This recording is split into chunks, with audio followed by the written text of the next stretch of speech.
साहब। आप बोलो। हाँ साहब, मेरे लिए बहुत खुशी का दिन है। वो क्या है ना, मेरी बेटी की शादी तय हो गई, तो कार्ड बांटने निकला था, तो सोचा सबसे पहला कार्ड आपको ही दे दूं। अरे वाह, थैंक यू सो मच। अबे ओ, अपने शादी का कार्ड ना अपने पास रख। अपनी औकात भूल गया है क्या? तेरी बेटी की शादी में आएंगे अब हम। इतने बुरे दिन नहीं आए हमारे। तू ना हमारे घर में नौकर है, हमसे रिश्ता रखने की जरूरत मत करियो। शीतली, कैसी बातें कर रही हो तुम? ये नितिन जी हैं, हमारे लिए इतने टाइम से काम कर रहे हैं और तुम उनके साथ इतनी बदतमीजी से बात कर रही हो। तुम देख नहीं रही हो, ये हमारे साथ अपनी खुशियाँ बांट रहे हैं और देखो हमें कितना मानते हैं, तभी तो सबसे पहला कार्ड हमें देने आए हैं। खुशी की बात इनके लिए है, हमारे लिए नहीं है। और तुम्हें पता है ये अपनी बेटी का शादी का कार्ड हमें क्यों दे रहे हैं?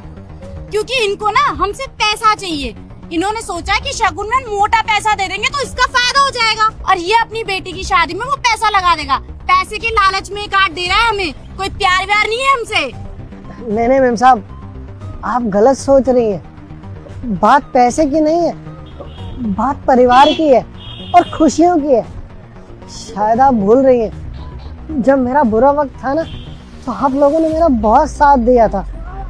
तो जो इंसान बुरे वक्त में काम आता है, उसको तो सबसे पहले याद करना चाहिए ना। इसलिए मैं पहला कार्ड सबसे पहले आपको ही देने आया था। लेकिन साहब, मेम साहब को लगता है मैं किसी लालच में आया हूँ। नहीं मेम साहब, ना ही मुझे कोई लालच है, ना ही मेरे कोई इरादे गलत है। अबे ओ, तू ना चुप कर। पति पत्नी के बीच में बोलने वाला तू कौन होता है? काम कर अपना। बस शीतल, अब और नहीं सुनूंगा, अब बहुत हो गया। इतनी ईमानदारी से उन्होंने हमारे लिए काम किया इतने सालों तक और तुम उन्हीं के साथ बदतमीजी कर रही हो। अगर ये चाहते ना तो हमारे अकाउंट्स में कितना घपला कर देते, लेकिन इन्होंने 1 रुपये की भी हेराफेरी नहीं की, क्योंकि ये बहुत ही ईमानदार इंसान है। और ऐसे इंसान के साथ बदतमीजी करके तुम ठीक नहीं कर रही हो। बस बहुत हो गया, अब चुप हो जाओ तुम। ठीक है, नहीं बोल रही, लेकिन मेरी बात ना तुम भी सुन लो। मैं पार्लर के लिए लेट हो रही हूँ। अगर पार्लर बंद हो गया ना तो मुझसे बुरा कोई नहीं होगा, समझे तुम?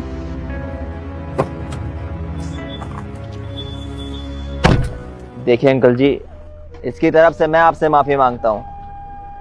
देखिए, आपकी बेटी की शादी है तो मेरी भी तो बहन जैसी हुई वो। मैं आपकी बेटी की शादी में जरूर आऊंगा और किसी भी चीज की कोई दिक्कत परेशानी हो तो मुझे बताइएगा। आपकी मदद के लिए मैं हमेशा तैयार खड़ा हूँ। धन्यवाद साहब, बहुत बहुत धन्यवाद। आपका दिल बहुत बड़ा है साहब। अच्छा, आप कार्ड नहीं देंगे क्या? क्यों नहीं। थैंक यू सो मच, जल्दी मिलते हैं।